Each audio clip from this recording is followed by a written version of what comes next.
بہت سال پہلے عرب کے ایک علاقے میں ایک عظیم قوم آباد تھی جسے قوم عاد کہا جاتا تھا۔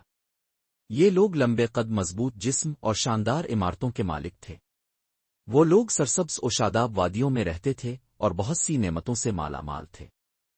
انہوں نے اونچے اونچے ستونوں والے شہر حرم کو آباد کیا تھا، جس کی شان و شوکت کا ذکر قرآن مجید میں بھی موجود ہے۔ قوم عاد کو اللہ تعالیٰ نے بے شمار نعمتیں عطا فرمائیں۔ ان کے پاس زراعت، جانوروں کے ریوڑ اور تجارت کے بڑے مواقع تھے۔ وہ فطرت کی خوبصورتی میں رہتے اور بڑی طاقت رکھتے تھے، مگر وقت گزرنے کے ساتھ ساتھ انہوں نے ان نعمتوں کو بھلا کر غرور، تکبر اور شرک کی راہ اختیار کر لی۔ وہ اپنے ہاتھوں سے بت بناتے اور ان کی پوجا کرتے۔ وہ اللہ کو چھوڑ کر جھوٹے خداؤں کو ماننے لگے۔ اللہ تعالیٰ نے ان کی اصلاح کے لیے اپنے نبی حضرت ہود علیہ السلام کو بھیجا۔ حضرت ہود حضرت نوح علیہ السلام کی نسل سے تھے اور انہی کی قوم سے تعلق رکھتے تھے۔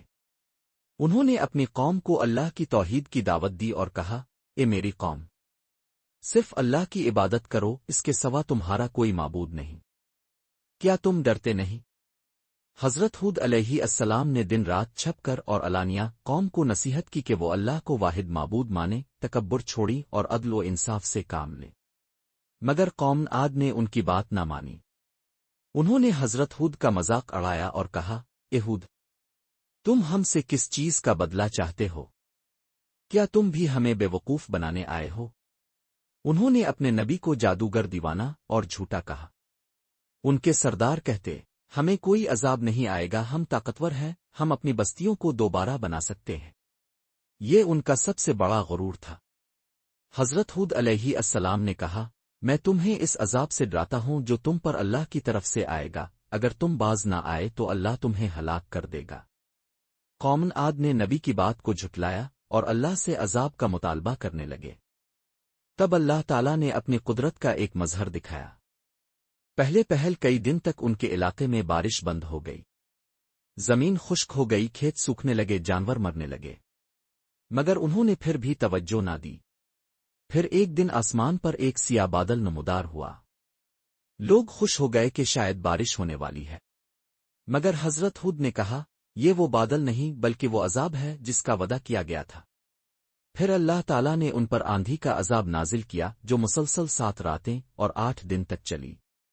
یہ آندھی نہایت شدید تھی، ایسی کہ ہر چیز کو زمین پر سے الفاقے کر پھینک دیتی۔ مضبوط جسموں والے وہ لوگ جن پر انہیں بڑا ناز تھا زمین پر اس طرح گرے جیسے کھجور کے گرے ہوئے تنوی۔ ہم نے ان پر سخت آندھی بھیجی جو انہیں جڑ سے اکھاڑ پھینکتی تھی۔ ان کی اونچی عمارتیں، باغات، کھیت سب مٹی میں دفن ہو گئے۔ طاقتور قوم جو خود کو ناقابل شکست سمجھتی تھی لمحوں میں مٹی کا ڈھیر بن گئی۔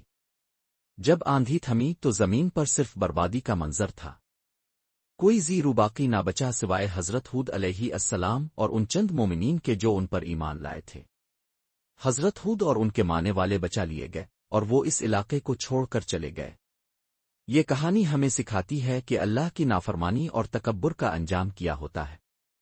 اگر انسان نعمتوں کے باوجود شکر ادا نہ کرے، غرور کرے اور اللہ کی طرف نہ لوٹے تو وہ تباہی کا شکار ہو جاتا ہے۔